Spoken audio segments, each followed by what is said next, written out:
Hello everybody. This morning I wanted to take an opportunity to tell you a little bit about my boat. I have a 2016 model Bass Tracker 195 TXW with a 150 horsepower Mercury motor on it. I bought my boat new in 2019. When I bought my boat, it was actually on clearance, so there were a few issues with the boat, and I got it at a discounted price. Wanted to kind of give everybody an update and let you know what I think about my boat and how much I like it and some of the things that I dislike about it. As I said, I bought my boat new in 2019. It was a 2016 model, and actually when I bought it, it did not even have a motor on it. They added a motor for me and put a 2014 four-stroke Mercury 150 on the boat. The experience of buying it was really good for me. It worked well in my situation. I remember whenever I originally went to look at the boat where I had saw it on clearance at the dealership, the salesman that came out, and I asked him, I told him I wanted to see the boat, and he was a little bit scared. He said, "Now don't cuss me out." And I said, "What do you mean?" He said, "The last customer I showed this boat to cussed me out." And so he drove us out there. We looked at the boat. It was in pretty bad shape. They had basically robbed parts off of it, from 2016. The salesman said that the boat had actually been at the dealership longer than most of the salesmen. So I thought that was kind of interesting. I, of course, asked and made sure that all the warranties came with it. So my warranties on my boat motor started the day that I purchased the boat in 2019. So I got the full warranty, which really paid off. And we'll get to that in a few minutes, why the warranty paid off. But to tell you a little bit more about it, again, it is a 195 TXW. It's the tracker model, has the 150 horse four-stroke on it. I really love my boat. So some of the things that I really like about my boat is I like the storage that's available for it. Probably can't see that very well due to the light. Finally having a beautiful day where it's not quite so hot that you can't get outside. But it does have good rod storage. Some people have said that they don't really like the rod holder the way that it is set up in my boat. And I have had some issues with when you insert rods into the rod holder, that it does damage the eyes of the rods, but you just have to be careful when you're putting them in there. For the most part, I really do like the storage of that. It has good storage for other stuff on either side, and I know it's designed differently than some of the newer model boats. But as you can see, I have an area where I keep my baits, and I have an area where I keep the other stuff, life jackets, sunscreen, pedestal seating and such. The live wells are plenty big enough and sufficient, and I noticed that I have a light on in my live well. Apparently I left the light on last time I used my boat. But yes, live well is plenty big enough size and has a divider in it where I can separate it and allow the fish the entire length of the live well. Hold on, let me cut that light off on my live well. Storage compartment in the back for the battery and such is plenty of room. Y'all will notice that my boat is not clean. I did not get out here and wash the boat before I started filming this video.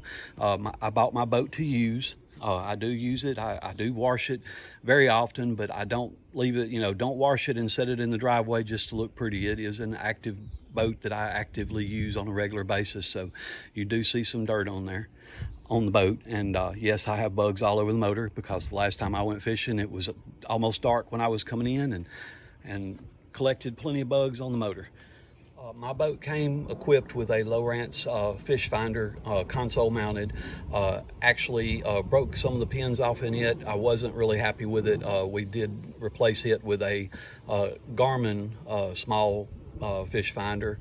Yes, at some point I intend to upgrade to a better unit on the console, but it works for now. It tells me what the depth is, and I'm fairly pleased with the Garmin fish finder that I have on my boat. Originally, when I bought my boat, I bought the Lowrance Hook 2 or Hook 3 5-inch fish finder have not been happy with it at all. It is still hooked up and is still functional, but in the last several months, in May, I added the Garmin 9.5 or Garmin 9 5SV to my boat, and I have fell in love with the Garmin. I really like it. I do actually have the transducer mounted to the trolling motor. Not the best situation, but it does work for me. So a couple of things that I dislike about my boat is that it is an aluminum decking, and the storage compartments are aluminum. When I originally bought my boat, I thought that my boat was leaking, and so I have done a lot of work to try to seal the compartments to make them watertight. But through some research and other things, I have figured out that actually my compartments sweat. So in the heat, when you cover your boat up, put it out in the heat, your compartments are going to sweat. No real solution that I've came up with to eliminate that problem. When I do put my boat up and cover it up, I actually pull the equipment out of the storage compartments and leave the door cracked a little bit. I also have purchased a moisture eliminator and put in there, and as you can see, the moisture eliminator is almost full now. Got a little bit more room for it, so that'll last me a little bit longer, and I'm gonna have to go out and get another one. I have not upgraded the trolling motor on my boat. It does do well. I would very much like to upgrade my trolling motor from a Minn Kota 25 or 55 pound thrust. I would like to go up to a 24 volt trolling motor. I think I would get a lot more service out of it, but at this point I'm continuing to work with the trolling motor that came with the boat. And I mean, it does do well. It does okay. Have had to replace the battery since I bought the boat in 2019. So the interstate battery that came with the boat lasted about 3 years. So I mentioned a couple of the issues that I've had with the boat since I purchased it.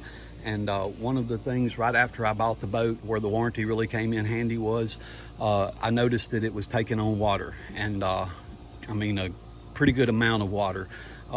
So it continued to leak. I couldn't figure out what was going on with it, and finally broke down in 2019 towards the end of fishing season, and took it into the shop and told them that it was leaking. They of course took it right in and said that they would figure out what was going on with it, and started working on the trying to figure out where the water was coming in from. Got a call several days later that whenever they was reattaching the console, because they had pulled the console out, but when their team was reattaching the console before it was delivered to me, they had used a screw that was too long, and they ran a screw through the bottom of the boat.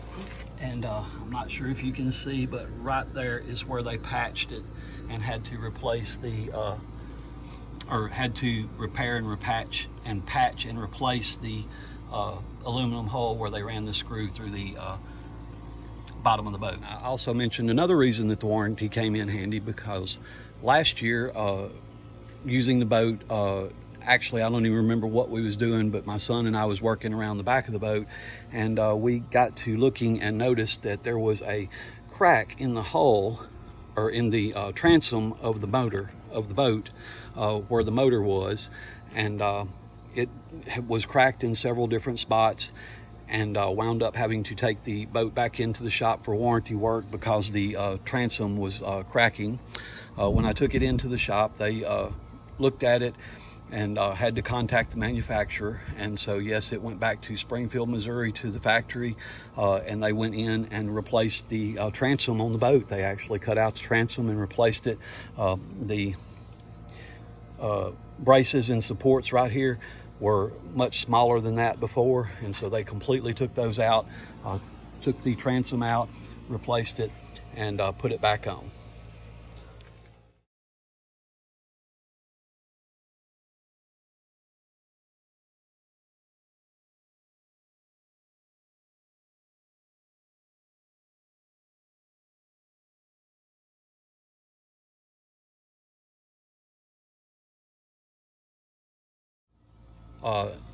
One of the issues, of course, with taking it back to the dealership for warranty work is normally you cannot get anything done. In fact, the day that I took my boat in to get the broken weld in the transom looked at, I was told as soon as I walked in the door that if you need any work done on your motor, we don't have a technician on duty.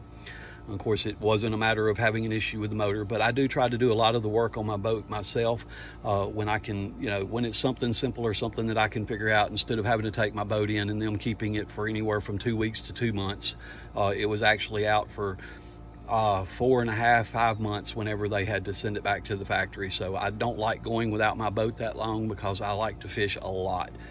And one of the most recent repairs that I had to do to my boat was I had to replace the fuel line, because the fuel line that originally came with the boat had like a plastic liner inside, and it had deteriorated and was causing a blockage, and my boat wasn't getting the fuel that it needed to perform in the way that it was originally performing when I first bought it.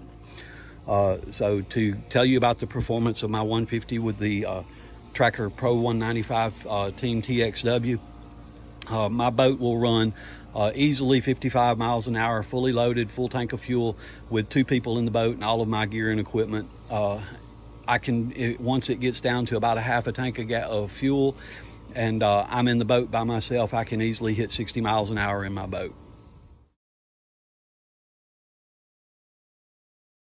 One of the last negatives that I'm going to talk about with my Tracker boat is that we have noticed that every time we go fishing, it continuously acquires a large amount of water inside, originally thinking that it might be leaking.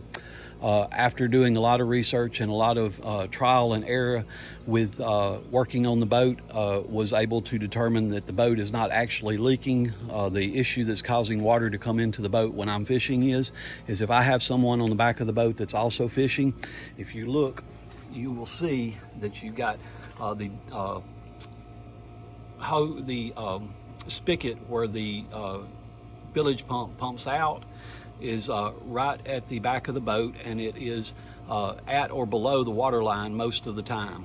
The issue with that, what that causes is whenever you're running your boat and you stop, the water will flood into your boat through the exit hole for the bilge pump. You see the 2 holes that are there. One is a drain for the bilge pump and the other one is a drain for the live well. You have the ability to pump water out of your live well when you're actually out in the lake fishing. And what we figured out was that whenever you stop, water comes in, flushes up to the back of the boat, goes up above or up to the water line, and water flows into the top hole that runs into the boat, and it backflows in through the bilge pump. Also, whenever you have somebody that's fishing in the back of your boat, depending on their size, if they are standing on the corner, it sinks that hole below the water line and it will take on water.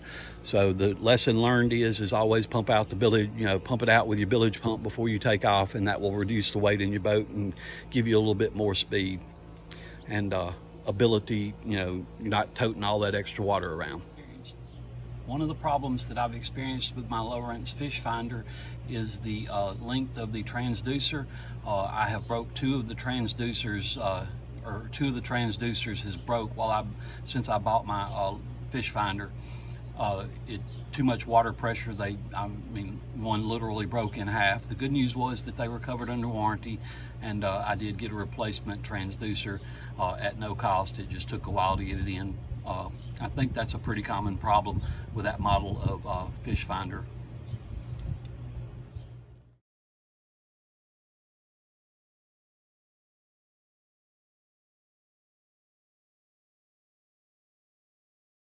That's a little bit of information about my boat.